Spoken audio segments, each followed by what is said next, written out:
Welcome to Irish Whispers, a podcast where we explore the true crime mysteries, dark histories, and untold stories of Ireland and beyond. My name is Salem Grace, and today we're diving into one of the most haunting chapters in modern Irish history, the Vanishing Triangle. In the 1990s, a series of young women disappeared from a region in eastern Ireland, an area roughly 80 miles around Dublin, later dubbed the Vanishing Triangle. These women, daughters, sisters, mothers, they vanished without a trace, leaving families, friends, and an entire nation searching for answers. This episode is about their stories, their lives, and the mysteries that still surround their disappearances. We will walk through each case with care, honouring the women and their loved ones while exploring the questions that linger. The Vanishing Triangle refers to a string of disappearances between 1993 and 1998, primarily involving 6 women. Their names were Annie McCarrick, JoJo Dullard, Fiona Pender, Ciara Breen, Fiona Sinnott, and Deirdre Jacob. Some sources include other cases, like that of Eva Brennan or Imelda Keenan. Others also extend the timeline back to the late 1980s to include other women. Each woman was young, vibrant, with lives full of promise. They vanished suddenly, inexplicably, within a relatively small geographic area in Leinster, leaving no significant clues behind. The Gardaí, Ireland's police force, believe their remains may be hidden in the remote fields and bogs and forests of the region. The similarities in these cases have led to the speculation of a serial killer, though no one has ever been charged or convicted. So let's start by meeting these women one by one and piecing together their stories. On the morning of March 26, 1993, Annie McCarrick awoke, happy that it was Friday and her weekend could begin. She lived in a cosy apartment at 44A Sandymount Avenue. Sunlight slipped through Annie's window, casting golden flecks across the books stacked on her shelf. Tomes of Irish history, poetry, including a worn copy of James Joyce. Annie, who was just 26, was an American with deep Irish roots, and she had now made Dublin her home. Her dark hair fell over her shoulders as she stretched, a faint smile playing on her lips.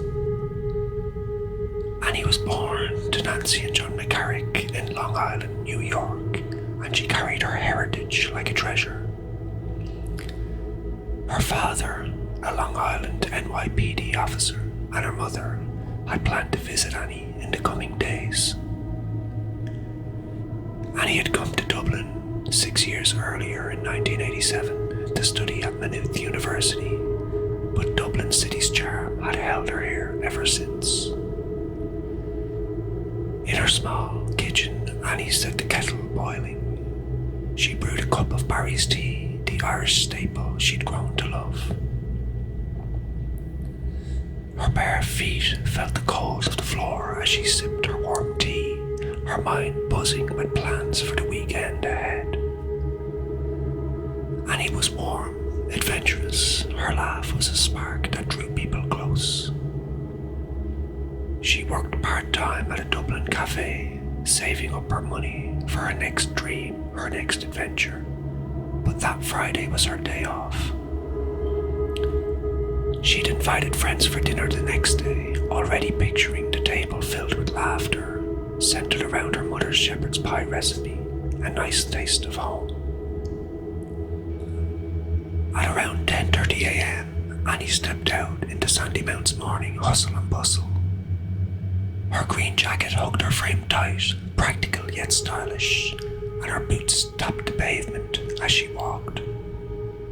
Sandymount's Georgian houses stood tall while the air tinged with sea salt from Dublin Bay.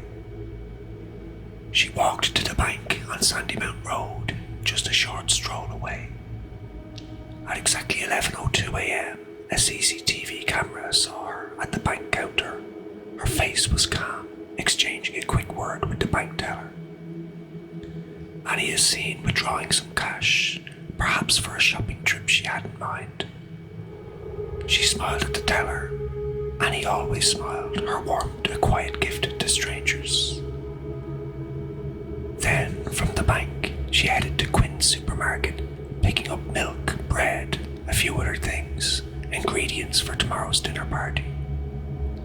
A receipt, later found in her apartment, showed her handwriting for the shopping list, a fleeting trace of her plans that day. She walked back home, her bag swinging lightly, unaware that these small errands were etching the final clear moments of her life. By early afternoon, Annie's heart turned to the countryside. She had always loved Ireland's wild places, where the wind whispered through ancient hills. That day, she had set her sights on Enniskerry, a small village nestled at the foot of County Wicklow's rolling green mountains. She caught a bus from Dublin city centre, the 44 service. She settled by the window on the bus as the city faded into green fields and the Wicklow Mountains loomed. The bus ride took only about 40 minutes. As Annie gazed out the windows, her reflection faint in the glass, her thoughts her own. She had hiked these trails of Wicklow before, always drawn to their quiet beauty, but something about that day felt heavier, though she couldn't have known why. In Enniskerry, Annie stepped off the bus, her boots kneading the earth. The village was a postcard of stone walls and ivy-clad cottages. She may have stopped at Poppy's Cafe to enjoy a warm coffee, savouring the moment and her surroundings. A story, later questioned, placed her at Johnny Fox's pub in Glencullen that evening, high in the hills where a fire crackled inside and music filled the air. Some said they saw her, sitting with a man, her laughter mingling with the crowds. But the Gardaí later doubted this sighting, a fragile thread that unravelled under scrutiny. If she was there, did she feel safe? Or did something stir her instincts? After that, the day grew murky, like fog settling over the Wicklow hills. Annie's path, after Enniskerry village, blurred into questions. Did she wander the mountains alone, seeking solace in their vastness? Or did she meet someone, a stranger or a face she knew, whose presence changed everything? She never returned to her apartment. Her bed stayed untouched, her dinner ingredients sat silent. Friends arrived for Saturday's dinner, knocking on the door, finding only absence. Then, Annie didn't collect her cafe paycheck, a small act so unlike her, it screamed of something wrong. By Sunday, March 28th, her friends sounded the alarm and called the Gardaí. Her parents, Nancy and John, flew in from New York, their hearts gripped by fear. They searched and searched for 6 months, scouring Dublin streets, calling Annie's name in the Wicklow winds. Nancy longed for a grave to mourn at, a place to lay flowers, but Annie had vanished as if the earth had claimed her for itself. What or who stole Annie McCarrick from the world that day? The Gardaí, as recently as 2023, called it murder, their investigation having been reignited after 30 years. In June of 2025, they arrested a wealthy businessman in his 60s, but they released him without charge. Cadaver dogs still searched the Wicklow bogs, sniffing for a trace of Annie. Was it a chance encounter, a predator lurking in the hills, or a betrayal closer to home. The mountains hold their secrets, but Annie's story endures. A daughter, a friend, a dreamer whose light still burns in those who loved her. Just 4 months after Annie had vanished, another woman disappeared without a trace. Eva Brennan was 39 when she vanished from her Ratgar apartment in Dublin City. She was last seen on July 25th, 1993. She had had lunch at her parents' home that day in their Terranure house, just a few miles away from Eva's home. After a very minor family argument, she left her parents' home, but no one worried initially, as she was usually very close to her family. 2 days later, her father grew concerned when she hadn't called. He visited her apartment but found no sign she'd been there, so he reported her missing. The Gardaí were very slow to act at first, partly because Eva was older, at 39, and she had suffered with some mental health struggles throughout her life. Gardaí initially assumed she may have taken her own life, but her family insisted she would never do this, or she would have at least left a note for them.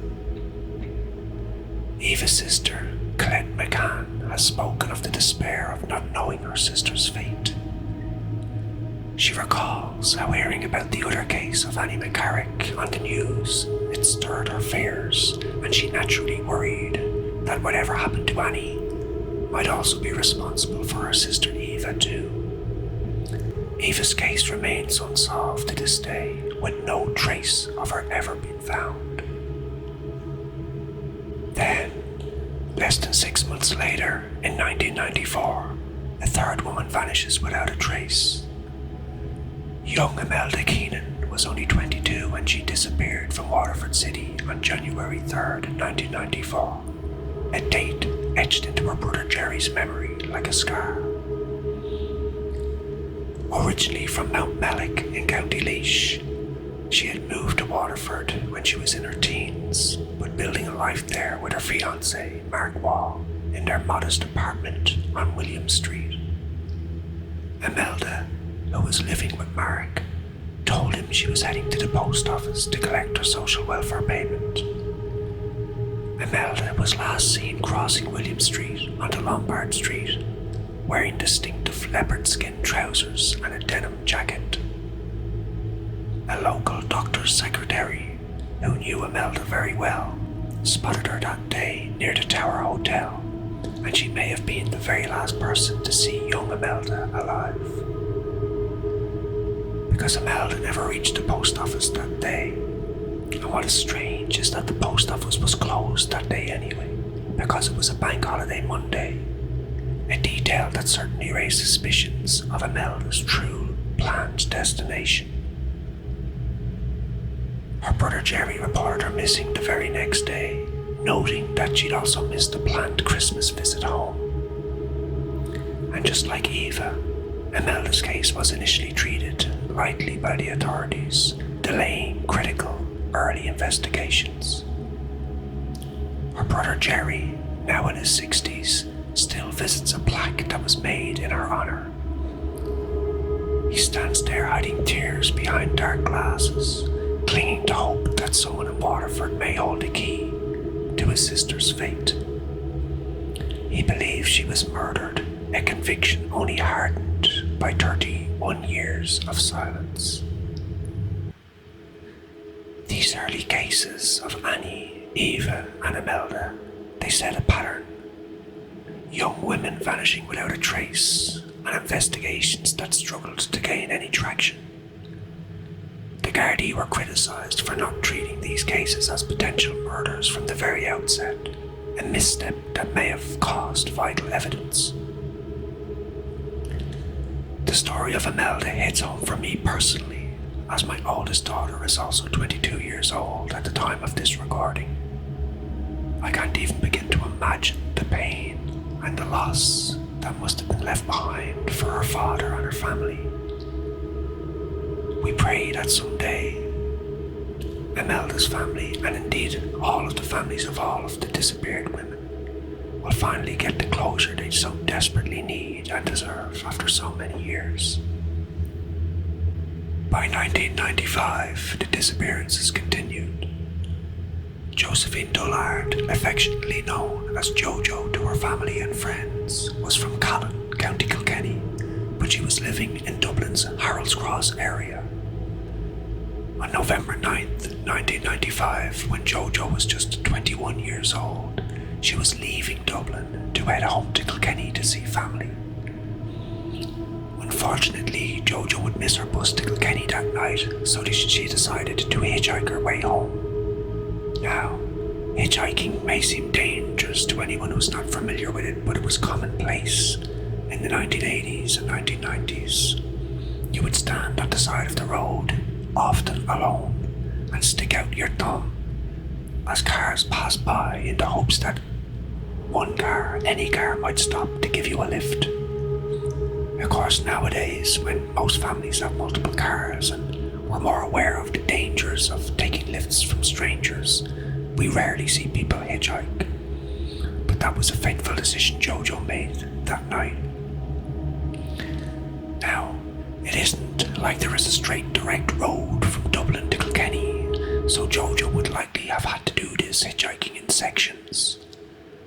So, first she took a bus to Naas in County Kildare, which got her journey started at least.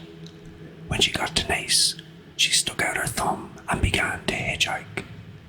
It's known that she made it from Naas to Kilcullen and then finally to Moon in County Kildare. At around 11:15 p.m. on that dark November night, JoJo called a friend from a payphone in Moon in Kildare, saying she was about to get a lift all the way home. That was the last anyone ever heard from JoJo.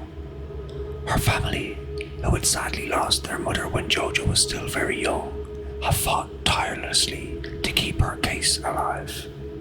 Her sister, Kathleen Bergen, has spoken of the agony of just not knowing, calling it a murder case despite the lack of a body.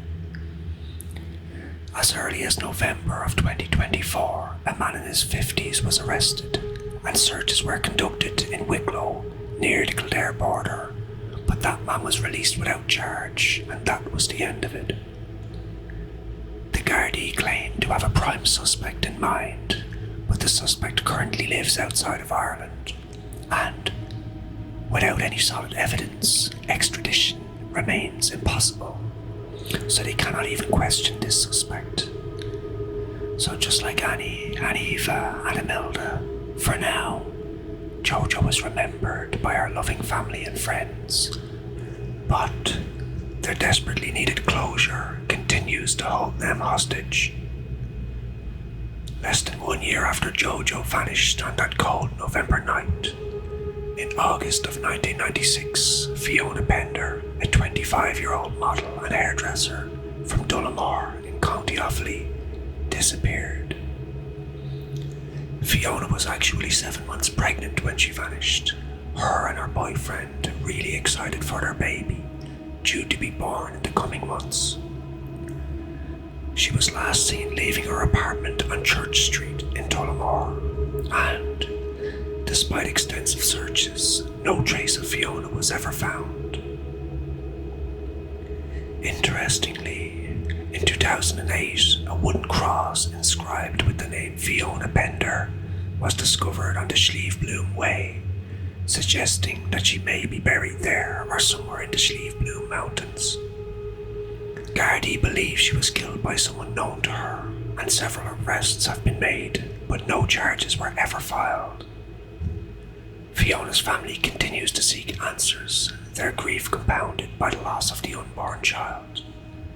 And again, like the other women who vanished so suddenly in this part of Ireland, their wait for answers must continue for now.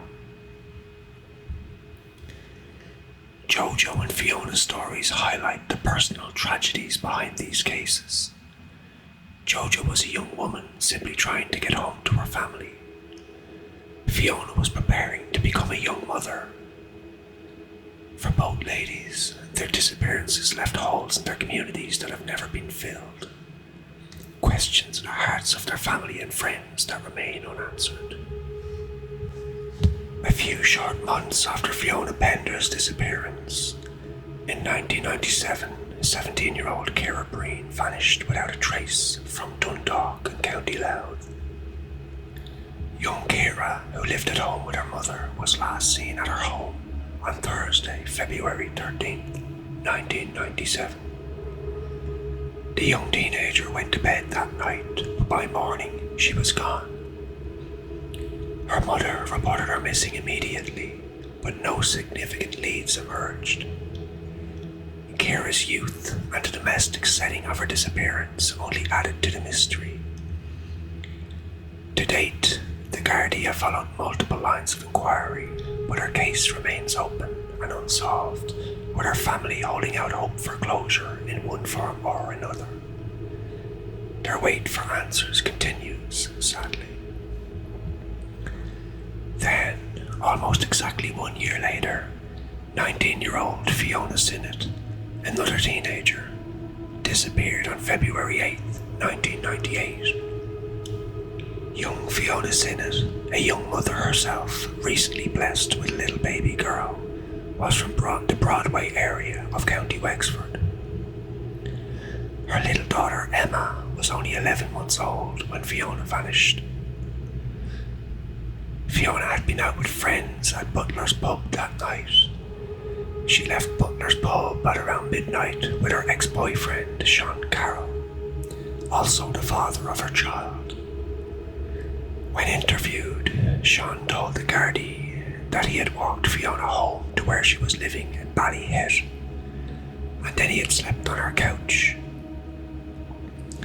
Sean explained that the following morning he awoke to find Fiona already up and that she was in visible discomfort. He claimed that she was complaining of pain in her arm and chest and that she was planning to go see a doctor that morning. But Fiona never visited any doctor that day, and no records confirm her plans to do so. In 2005, her case was upgraded to a murder inquiry, and 6 people, including Sean Carroll, were arrested but ultimately released without charge. Fiona's daughter Emma has grown up now without knowing her mother, and she and her family continue to seek justice for Fiona and answers for themselves. The final case linked to the Vanishing Triangle is that of Deirdre Jacobs, an 18-year-old girl from Newbridge, County Kildare.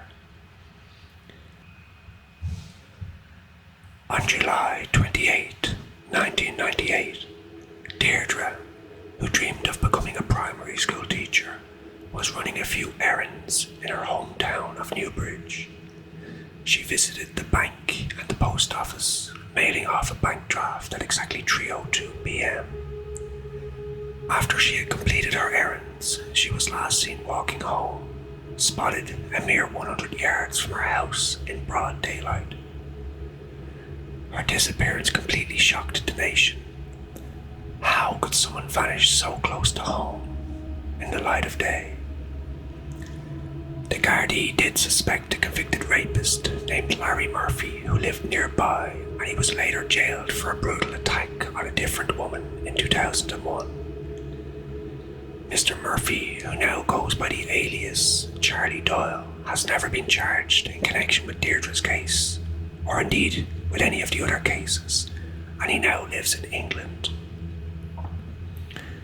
Deirdre's family holds on to hope, however faint, that she might still be alive. At the very least, they hold out hope that someday the answers will come.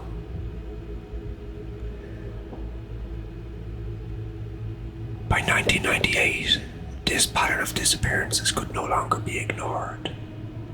The Gardaí formed what they called Operation Trace, a special task force created to investigate all of these cases of the missing girls and young women, and to explore possible links to a serial killer. Led by officers including Alan Bailey, the team reviewed not only the core cases discussed here, but also earlier ones like Phyllis Murphy's 1979 murder and Antoinette Smith's 1987 tragic killing, both occurring in the Wicklow Mountains. Despite a €10,000 reward for information leading to answers, no significant breakthroughs have emerged so far.